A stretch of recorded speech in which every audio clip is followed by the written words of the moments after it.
Cuando nosotros hablamos de Génesis, inmediatamente para la persona, para la mente de la persona, trae, digamos, consigo, eh, digamos, una definición de un inicio, de una formación de algo.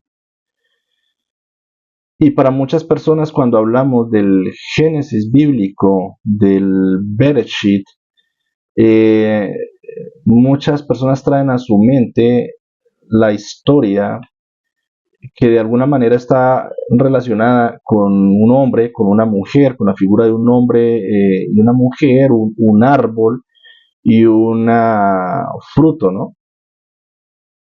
También con animales, pajaritos, la serpiente, el engaño, la desobediencia. Bueno, cuando muchas personas miran Génesis, lo consideran de pronto como un cuento simplemente, y muchos lo ven de una forma tan pintoresca que lo relacionan de pronto con cuentos de los hermanos Grimm.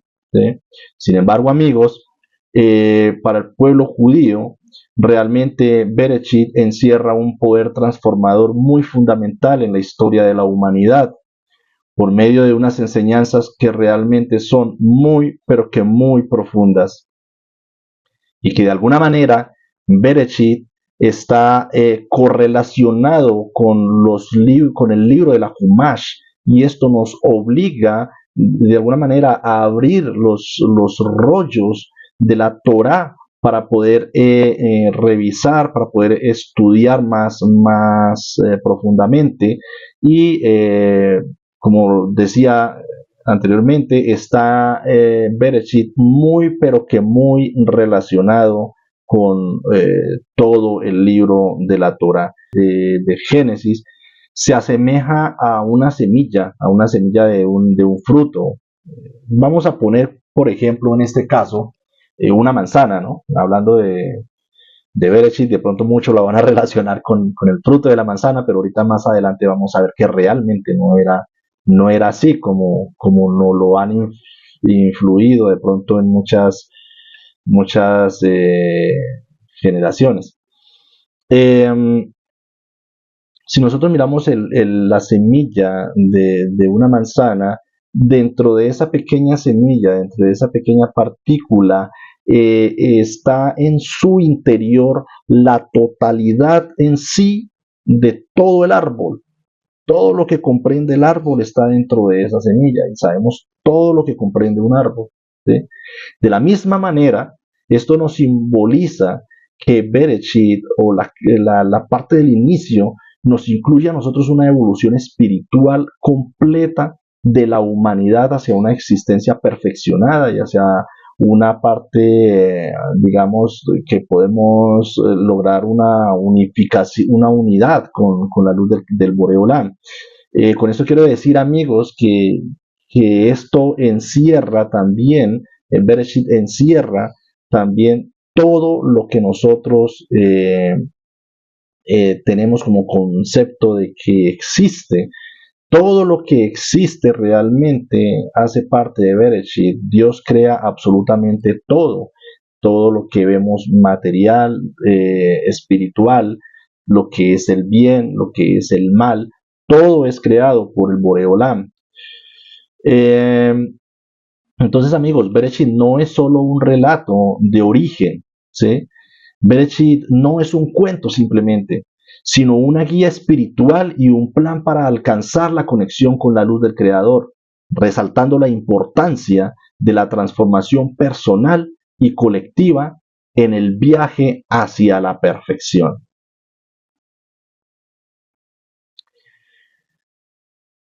La parashá es muy extensa, los 7 fragmentos o las 7 aliyah traen mucho para abarcar y mucho para aprender, pero en esta ocasión vamos a hablar de algunos pasuk, por ejemplo el 1.26, el 2.1, eh, donde vamos a mirar precisamente esas historias que casi siempre nosotros traemos a colación a nuestras mentes. Y vamos a empezar, por ejemplo, con el Pasuk 1.26. ¿Sí? Si nosotros miramos el Pasuk 1.26, que es Génesis 1.26, dice textualmente así, dice la palabra de Hashem.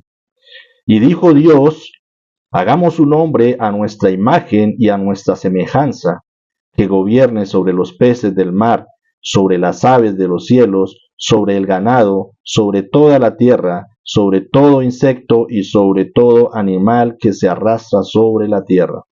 El 27 dice, y Dios creó al hombre a su propia imagen, lo creó a la imagen de Dios, los creó macho y hembra.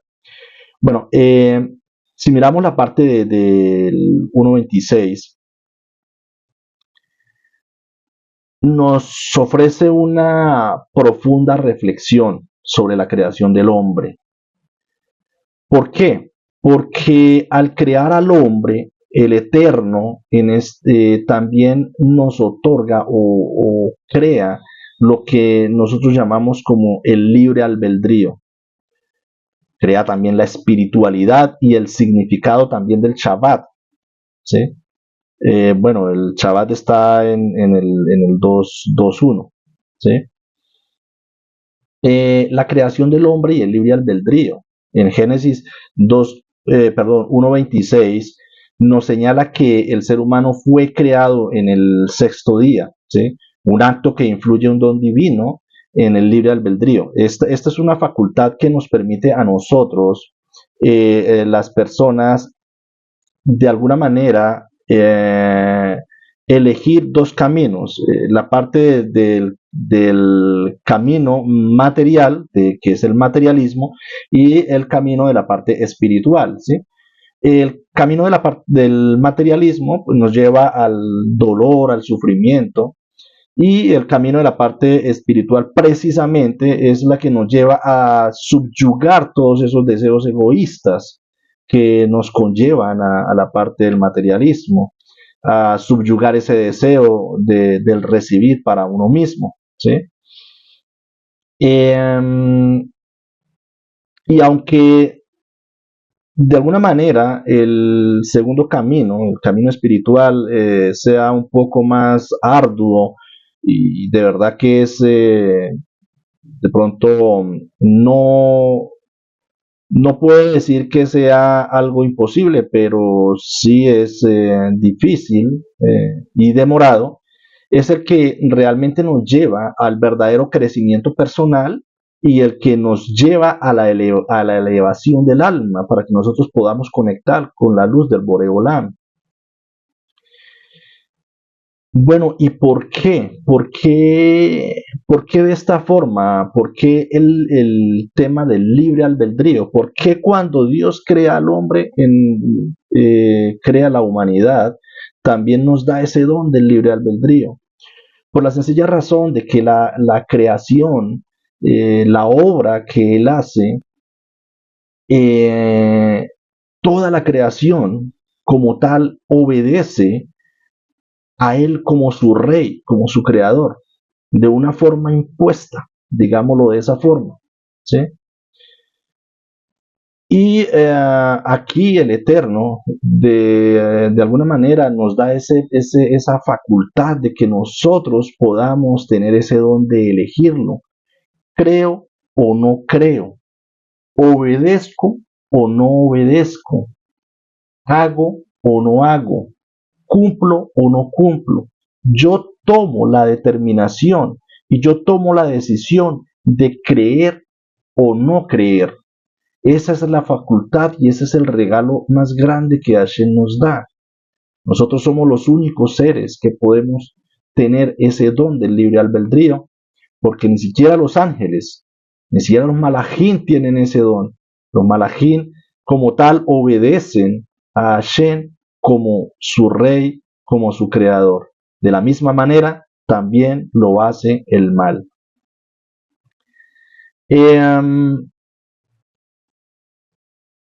Entonces, esa es la razón por la cual el Eterno crea el libre albedrío. Cuando nosotros miramos ahora el Pasuk 2.1,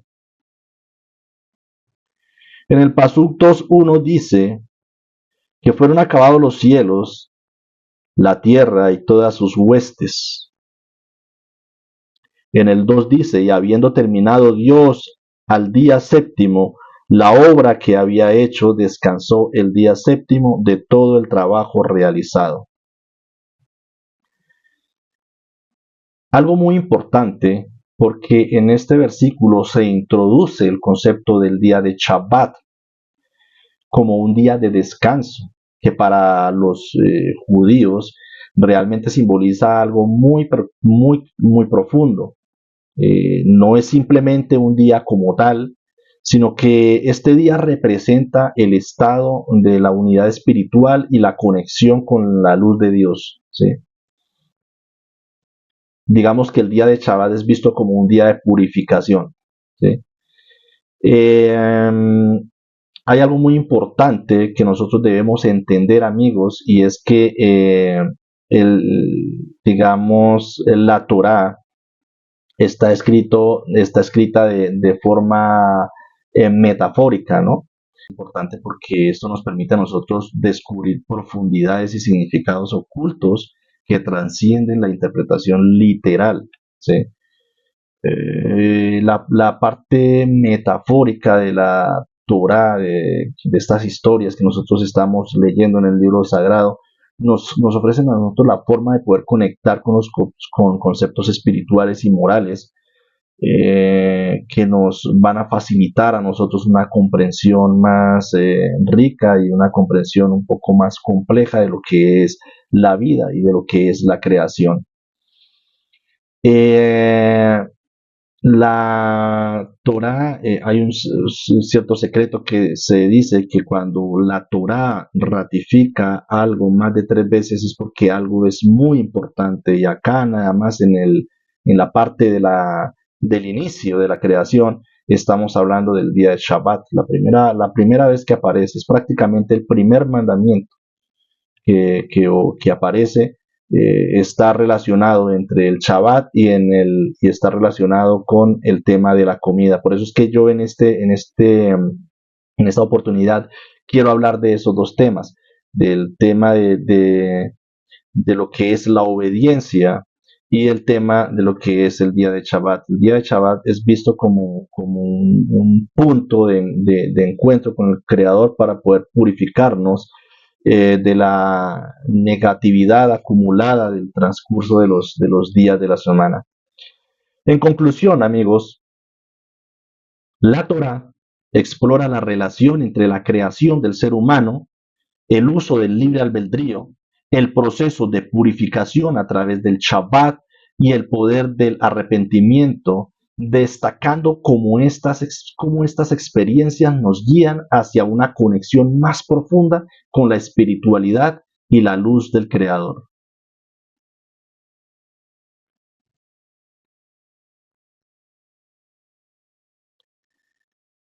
Bueno, amigo, entonces vamos a mirar el tema en el Pasuk 2.9, Génesis 2.9, que dice: E hizo Dios el Eterno que el suelo brotara toda clase de árboles gratos a la vista y buenos como alimento. Puso también en medio del jardín el árbol de la vida y el árbol del conocimiento del bien y del mal. Bueno, aquí estamos hablando básicamente de dos árboles. Cuando leemos, nos está diciendo que el Eterno, de alguna manera, en la mitad del jardín, en un solo punto, en un solo espacio, pone el árbol de la vida y el árbol del conocimiento del bien y del mal. La pregunta aquí es, ¿cómo puede ser posible que una materia de que dos materias ocupen un solo espacio? ¿Cómo pueden dos árboles ocupar un solo punto? ¿Sí? Esa es la pregunta que nosotros nos realizamos. Cuando nosotros estamos hablando de estos dos árboles, amigos, estamos hablando precisamente del árbol, del fruto prohibido, que el Eterno establece para Adán y Jabá, que no deben consumir del fruto prohibido. Sin embargo, hay dos árboles, un fruto que se puede comer y un fruto que no se puede comer. en un solo punto. La respuesta, amigos, es que los dos árboles, tanto el árbol de la vida como el árbol del conocimiento del bien y del mal, realmente son un solo árbol. ¿Sí? Si nosotros miramos, vamos a mirar los dos, el árbol de la vida y el árbol del conocimiento del bien y del mal. El árbol de la vida representa la realidad del 99% de la creación total de todo lo que existe, que es la esencia espiritual y la esencia divina. ¿Sí? Este ámbito caracterizado de pronto por el orden, la felicidad, la luz siendo una fuente de toda alegría, de toda sabiduría. Las experiencias positivas elevadas en nuestra vida provienen de esta conexión con el árbol de la vida. La, el árbol de la vida representa ese conocimiento espiritual que nos permite conectar con la luz del Boreolam, y es lo que a simple vista no podemos nosotros palpar. Tendríamos que tener un arduo trabajo. El árbol del conocimiento del bien y del mal corresponde o tiene que ver con la realidad del 1% del total de la creación. ¿Sí? Y básicamente el árbol de conocimiento del bien y del mal es el que de pronto representa toda nuestra dimensión física y toda nuestra dimensión material, todo lo que nosotros podemos ver a nuestro alrededor, lo que podemos tocar, lo que podemos nosotros palpar con nuestras manos y lo que podemos ver realmente es el 1% del total de la creación de este universo. Este mundo es marcado por el caos, es marcado por la oscuridad, es marcado por la confusión que hacen parte de este 1%. Y es un entorno donde, pues lamentablemente, muchas personas pasan la mayor parte de su tiempo. ¿Por qué? Porque están desconectadas de la espiritualidad. Estos árboles representan de alguna manera el fruto del cual Adán y Jabá no podían consumir. Y el fruto está en el árbol del conocimiento del bien y del mal, no del árbol de la vida. ¿Sí? Pero realmente, ¿qué es ese fruto prohibido? Muchas de pronto tradiciones simbolizan o dan a entender que este fruto prohibido fue representado por una manzana. ¿Sí? Realmente no sabría, tendría que revisar un poco más de dónde salió este concepto, pero realmente el fruto prohibido que Adán y Jabá comen no es específicamente una fruta, no es específicamente una manzana como tal. Según el Zohar, y lo que nos transmite Rabbi Shimon Bar Yochai, es que el fruto prohibido simboliza el conocimiento profundo y espiritual. Y esto tenía un alto costo en términos de conexiones directas con lo divino. Porque el consumir este fruto, este conocimiento, conlleva un gran acto de responsabilidad.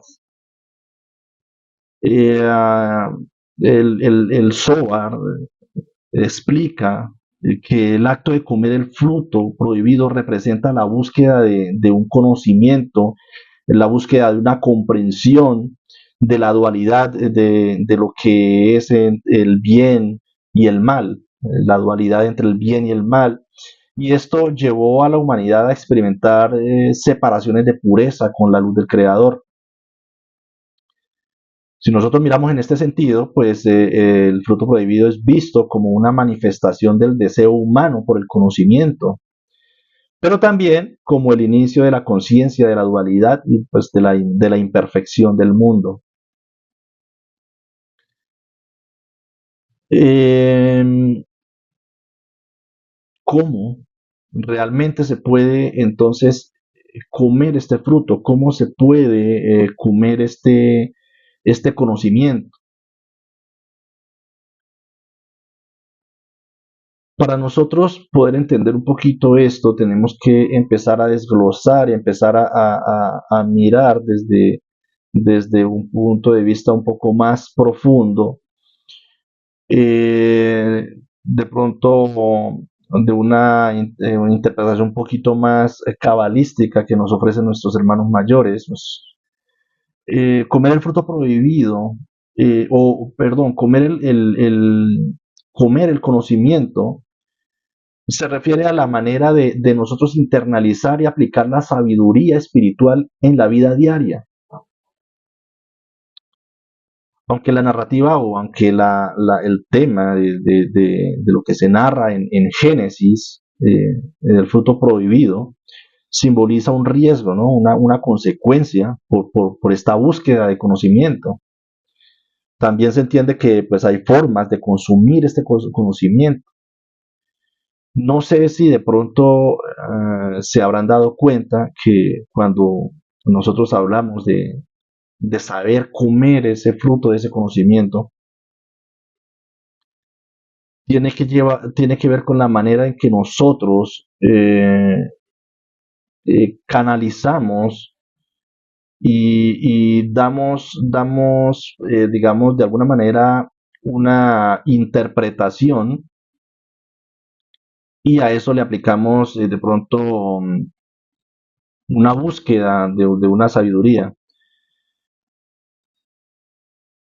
El árbol de la vida como tal, en Proverbios 3:18 dice que la Torah es un árbol de vida y son venturosos los que la sostienen.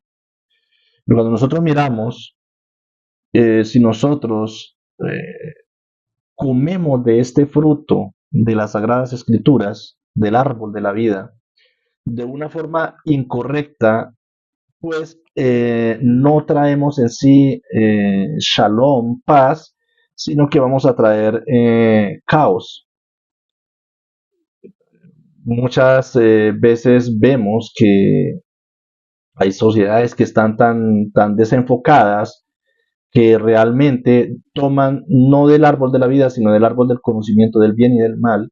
Y ahí es donde nosotros los vemos, por ejemplo, a muchos hechiceros, brujos, leyendo tejilín para hacer sus actos o sus rituales. Entonces, aquí uno hace un stop y dice, ven, ¿cómo es posible que esté utilizando las Sagradas Escrituras, esté utilizando un tejilín, un salmo, para hacer algo que no es realmente correcto? ¿Sí?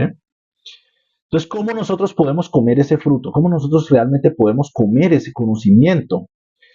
Eh,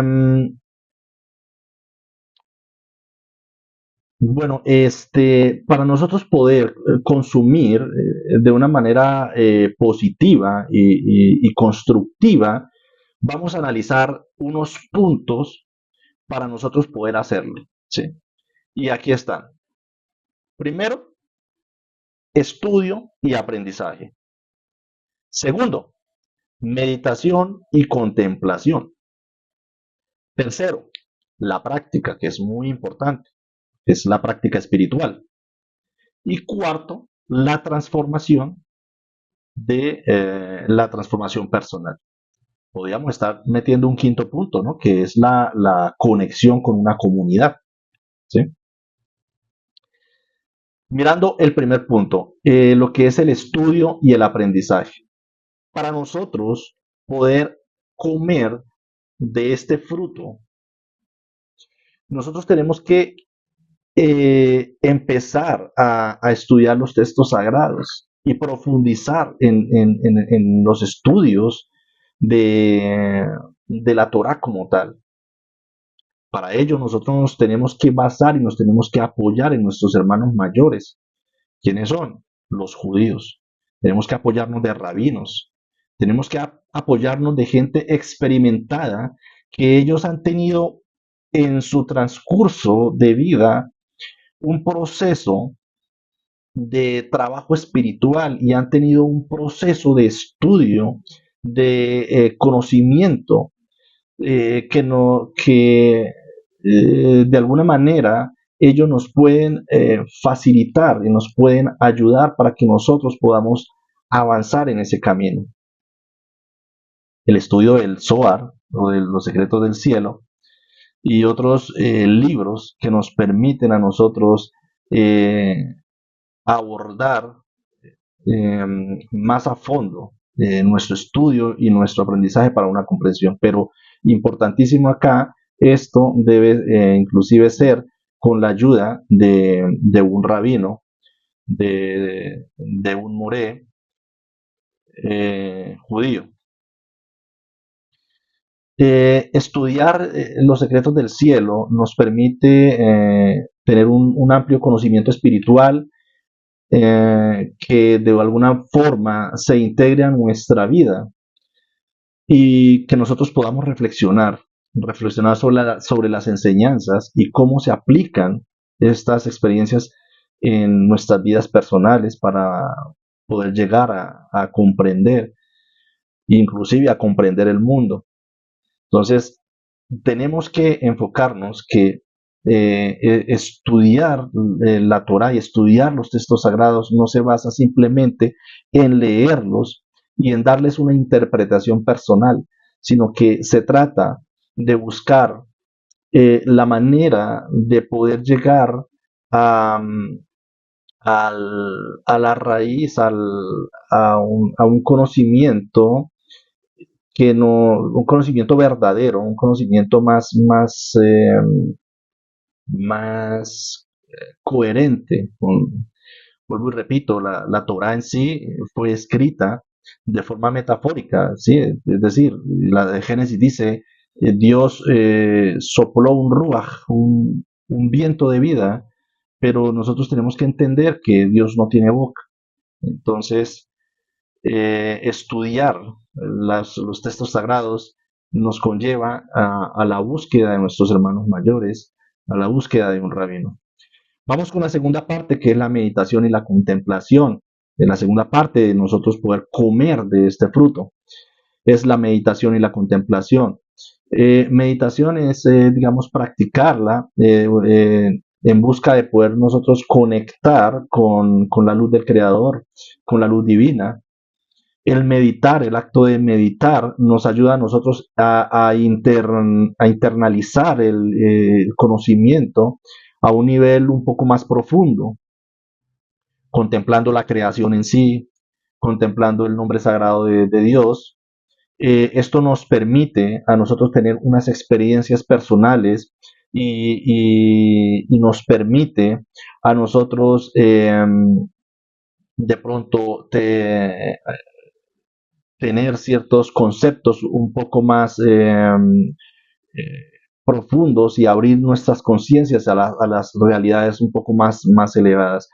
Nosotros tenemos que, para esto, utilizar las herramientas que nos dan nuestros hermanos mayores, nuestros judíos, herramientas como, por ejemplo, la Itbodedut, que la podemos hacer de una manera muy sencilla y esto nos ayuda a nosotros a conectar con la luz del Creador, como lo decía, y para que se nos abran ese entendimiento, ese Ruach HaKodesh, que es el espíritu de santidad, que es el espíritu de conocimiento que nos permite a nosotros poder comprender más. El tercer punto hablamos de algo muy importante, que es la práctica, ¿sí? La práctica espiritual. ¿Cómo realmente podemos nosotros practicar, hacer una práctica espiritual? Lo más sencillo, amigos, es la observancia y el cumplimiento de las mitzvot, de los mandamientos, de los preceptos, el cumplimiento de las fiestas del Eterno. Y aquí estamos hablando precisamente en Génesis de Shabbat, que es la primera fiesta que el Eterno otorga, está al inicio prácticamente. Cada misbah, cada precepto, cada mandamiento está diseñada para que nosotros nos podamos acercar como individuos a la comprensión espiritual, para que nosotros podamos llegar a una realización total. Pero este desarrollo de la práctica espiritual, nosotros tenemos que hacerla con kavanot, debemos realizar nosotros nuestras acciones espirituales enfocándonos en una intención detrás de todas las acciones que nosotros estamos realizando. Así nosotros podemos elevar su significado y podemos también tener un propósito. La cuarta ya sería la transformación personal. De pronto en la transformación personal podemos mirar lo que es la autorreflexión y lo que es la autocrítica. Ser conscientes de uno mismo y de las propias acciones y de nuestros propios pensamientos. Identificar las áreas que se pueden mejorar y trabajar para que podamos superar ese ego, para que nosotros podamos superar esas tendencias negativas, ese deseo del ego y del deseo de recibir para nosotros mismos. Desarrollar virtudes, cultivar cualidades como la comprensión, la humildad, el perdón. Todo esto hace parte de la transformación personal. Estas virtudes son esenciales para una vida eh, espiritual, para nuestro camino y para nuestro trabajo espiritual. ¿Sí? Bueno, yo decía que nosotros también podríamos anexar un quinto punto para que sea una forma de cómo nosotros podemos consumir de este fruto del árbol de la vida. Y que considero que es algo muy importante y es el tema de la conexión con una comunidad, buscar una comunidad que esté de pronto eh, enfocada y que forme parte de estudios y que estén de pronto guiadas por una persona mayor, por un rabino. Conclusión, amigos. Comer el conocimiento en un sentido espiritual significa integrar las enseñanzas y la sabiduría en el corazón y la mente, transformando la vida diaria en un camino de crecimiento y conexión con lo divino. A través de estos métodos, uno puede elevarse más allá de la dualidad y acercarse a la luz de Dios que se encuentra oculto en este mundo. Bueno, no, ya vimos lo que relaciona lo que es el árbol del conocimiento del bien y del mal y lo que representa el saber comer ese fruto. Nosotros sabemos que Adán y Eva, Adán y Javá, cometen un acto de desobediencia porque ellos comen del fruto del árbol del conocimiento del bien y del mal.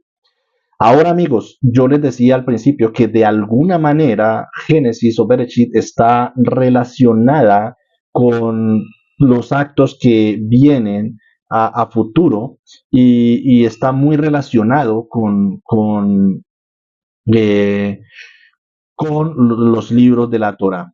Y quiero decirles, amigo, que este acto de obediencia es un mandamiento que se repite y nosotros, como seres humanos, volvemos a fallar.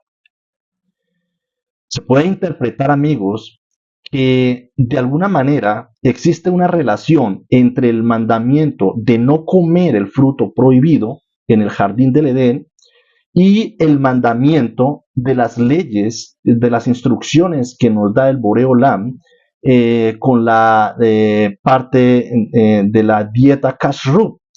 Quiero decir, amigos, con los alimentos que nos está prohibido comer. ¿Sí?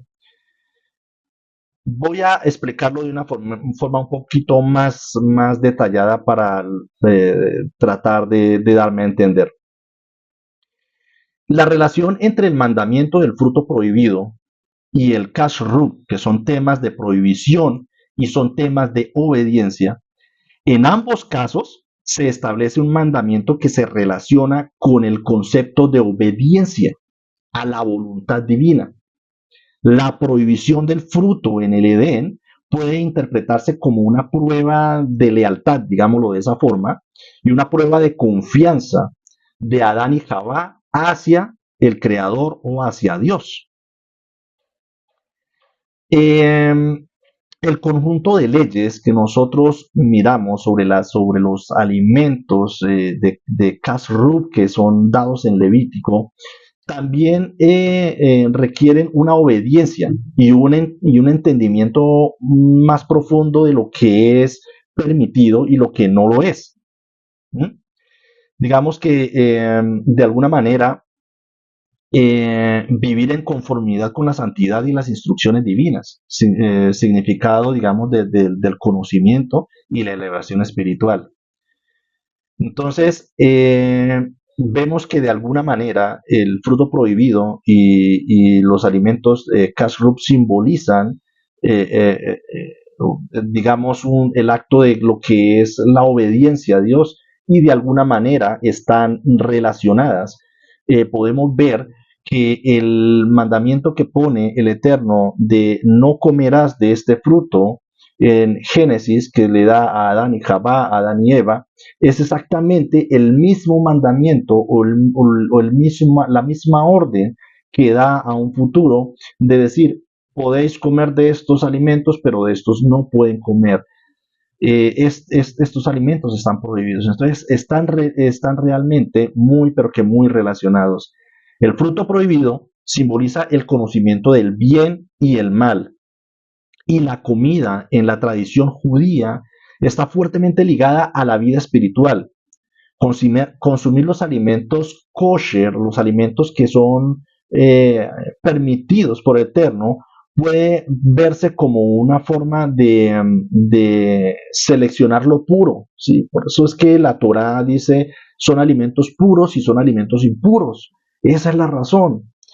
Y realmente esto es lo que eleva al ser humano, tanto física como espiritualmente. Muchas veces nosotros como personas no logramos entender las escrituras un poco más a fondo, precisamente porque tenemos esa, digamos, esa clipod o ese acto de desobediencia que nos envuelve y que de alguna manera no nos permite ver más allá. La comida kashrut, o lo que se considera un medio para nosotros poder elevar esa experiencia de comer un acto, digamos, sagrado, lo que realmente nos recuerda que no todas las cosas son apropiadas para el ser humano y que las elecciones alimentarias pueden reflejar el estado espiritual de una persona. ¿Sí? Entonces, nosotros, como tal, acá nos damos cuenta que realmente se vuelve a repetir ese mandamiento y nosotros como seres humanos nos dejamos envolver nuevamente por la voz de la serpiente que nos dice que podemos consumir de los alimentos que están prohibidos, que esa serpiente llamada consumismo, esa serpiente llamada publicidad, esa serpiente que nos indica que podemos comer inclusive a maltransformación de textos sagrados con el propósito de que nosotros manchemos o con el propósito de que nosotros realmente lleguemos a hacer lo que hizo Adán y Eva, Adán y Jabá,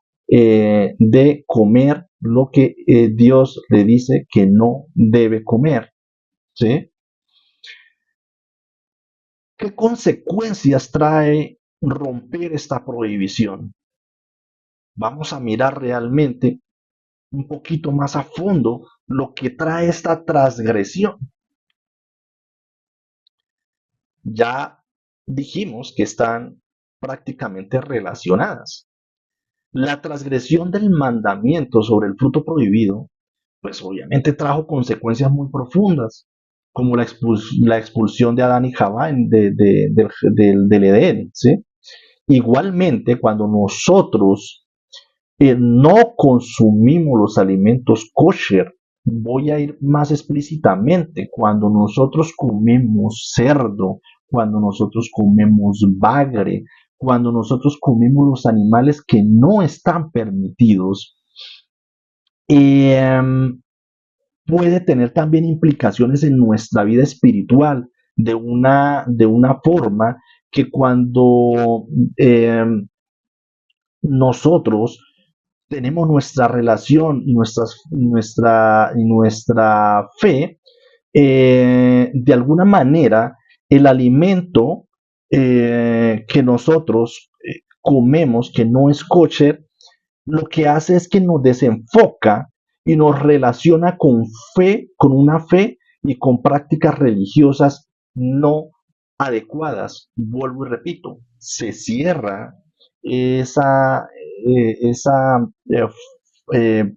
forma, digamos, de poder ver un poco más allá. Y por eso es que nosotros empezamos a hacer actos que no son correctos o empezamos a transgredir de alguna manera los demás mandamientos del Eterno y empezamos a hacer cosas que no están en la instrucción divina. ¿Sí?